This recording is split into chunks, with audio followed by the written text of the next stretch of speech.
In an email shared with the Epoch Times, NFL Senior Director for Media and Entertainment Events Seth Dudowski to Victory's father and manager, John Boyd, on August 31 that her vaccination status will make ineligible to perform the national anthem. As I understand that Victory will not be fully vaccinated by the time of the kickoff game, she would not have been able to comply with the terms of the game day field access policy, said Dudowski.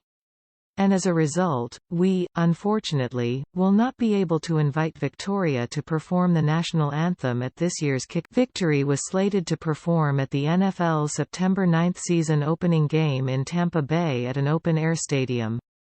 As a result of the cancellation, she will be denied the $20,000 performance fee.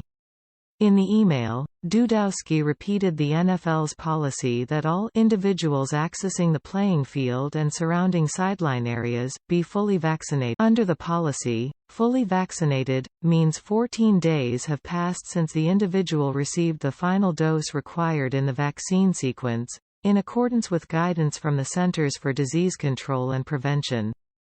This requirement is mandatory and fully complies with the laws applicable to the type of business relationship contemplated here, and we are not in a position to make. Neither the email nor the Epoch Times report specified if Boyd could submit a negative coronavirus test to sing the national anthem, which would have taken place in the middle of an open airfield, far away from spectators. Victory Boyd, who won a Grammy for her work on Kanye West's album, Jesus is King, previously performed the national anthem at an NFL playoffs game in 2018. Boyd told the Epoch Times that she will continue to discern on whether or not she should take the coronavirus vaccine, citing her Christian faith. She also feared that the NFL's treatment of her would echo throughout the entertainment and music industry. The Bible admonishes Christians to appreciate their bodies as being sacred and a temple of the Holy Spirit and to not participate in things that can defile the body or render the body dysfunctional.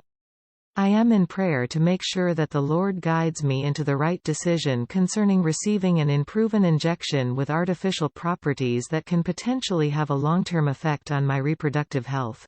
If I want to take the vaccine, the decision will be between myself, my doctor and my God. At this point, the Spirit of God is leading me to take a stand for freedom of choice. Throughout my life I have overcome many obstacles, but now I was faced with a new glass ceiling that I couldn't break through.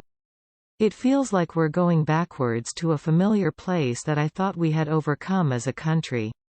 To be disqualified because of a discriminatory policy that had nothing to do with my talent made me feel alarmed because of what it implies for not only myself but millions of others.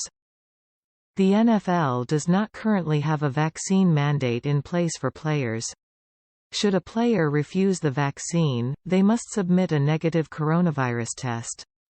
Players who have previously been infected with the virus will be considered fully vaccinated only after they had one dose of the vaccine. Breitbart News reached out to the NFL for comment but received no response as of this writing.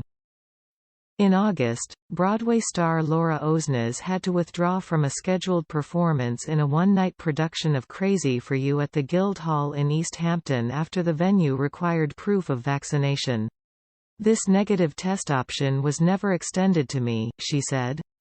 I would have tested in a heartbeat, something I have been doing for months, and will continue to do, in order to keep working safely.